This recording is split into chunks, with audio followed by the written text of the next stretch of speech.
بسم اللہ الرحمن الرحیم۔ السلام علیکم پیارے دوستو، کھیل یوں ہی شروع نہیں ہوا کرتے۔ یہ ایک ایسا کردار ہے جو چھلاوے کی طرح پوری مسلم دنیا کی عزت نفس پامال کرتا ہے، سکرین پر ناچتا اور بیت المقدس کے گنبد پر اپنے ناپاک قدم رکھتا ہے۔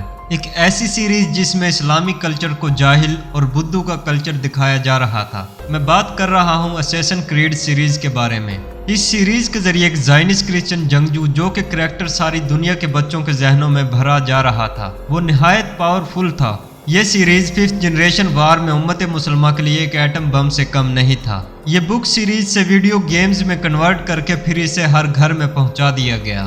یہ وہ سیریز ہے جس کے اندر اللہ کے رسول صلی اللہ علیہ وسلم کی تعلیمات کی دھجیاں بکھیری گئی ہیں اور بیت المقدس کی بے حرمتی دکھائی گئی ہے۔ لیکن دوستو، ہمارے پاس سوائے بے بسی کے کچھ بھی نہیں تھا۔ عیسائی اس سیریز کے ذریعے اپنی بہادری، چلاکی اور بے جگری کا کھل کر مظاہرہ کر رہے تھے، لیکن شاید وہ یہ نہیں جانتے تھے کہ باطل چاہے کتنا بھی پرکشش کیوں نہ ہو، کبھی انسانی فطرت کا حصہ نہیں بن سکتا، کیونکہ انسانی فطرت میں اسلام موجود ہوتا ہے۔ دوستو، اسیسن کریڈز اور گیم آف تھرونز کا جادو سر چڑھ کر بول رہا تھا کہ اچانک اقوام عالم نے ایک دھن اور اس دھن کے اندر ایک للکار کو سنا۔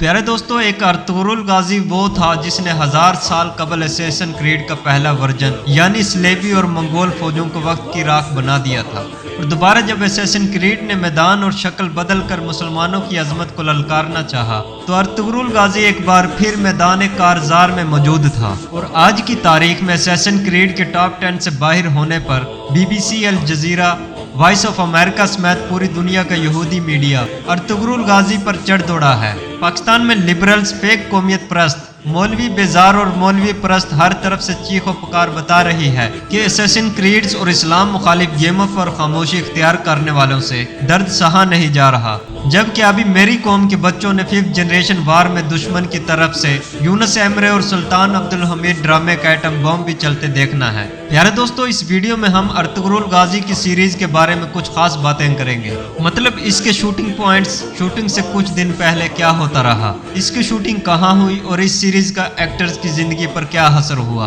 اور کس طرح اس ڈرامے سے غیر مسلم فینس اداکاروں کے ہاتھوں پر اسلام قبول کر رہے ہیں۔ آج مختصر وقت میں ان سب چیزوں پر بات کریں گے۔ اس سے پہلے اگر آپ نے ہمارے چینل کو سبسکرائب نہیں کیا تو پہلے چینل کو سبسکرائب کر لیں۔ دوستو، یہ ڈرامہ استنبول کے نواحی گاؤں ریوا میں بنایا گیا۔ ریوا میں بنانے کی اصل وجہ اس کی سپر لوکیشن ہے۔ ریوا میں چھوٹی بڑی خوبصورت پہاڑیاں اور سرسبز میدان ہیں، بڑے بڑے جنگلات اور ندیاں ہیں۔ وہیں یہ استنبول کے کافی نزدیک بھی ہے، جو کہ اس ڈرامے کی کاسٹ 5000 لوگوں پر مشتمل ہے، لہٰذا کسی دور مقام پر شوٹنگ اور 5000 لوگوں کو لانے لے جانے کا بہت بڑا مسئلہ تھا۔ ایکٹرز استنبول ایئرپورٹ سے 30 سے 40 منٹ میں یہاں پر پہنچ جاتے ہیں۔ یہ گاؤں کسی بھی قسم کی تاریخی فلموں کے لیے اپنا ثانی نہیں رکھتا۔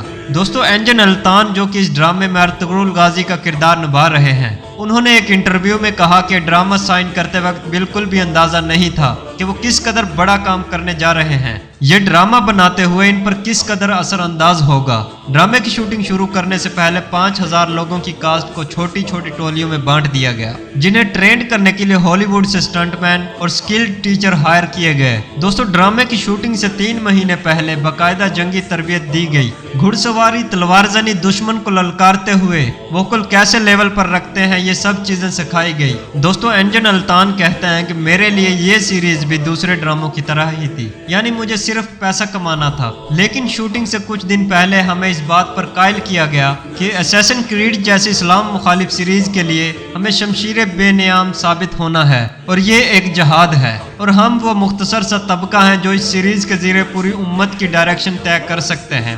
تو انجن الطان کہتے ہیں کہ ہماری پوری کاسٹ بہت زیادہ جذباتی ہو گئی، شاید پیسے کے لیے ہم اتنا بہتر کام نہ کر پاتے جتنا خود کو شمشیر بے نیام سمجھ کر کیا۔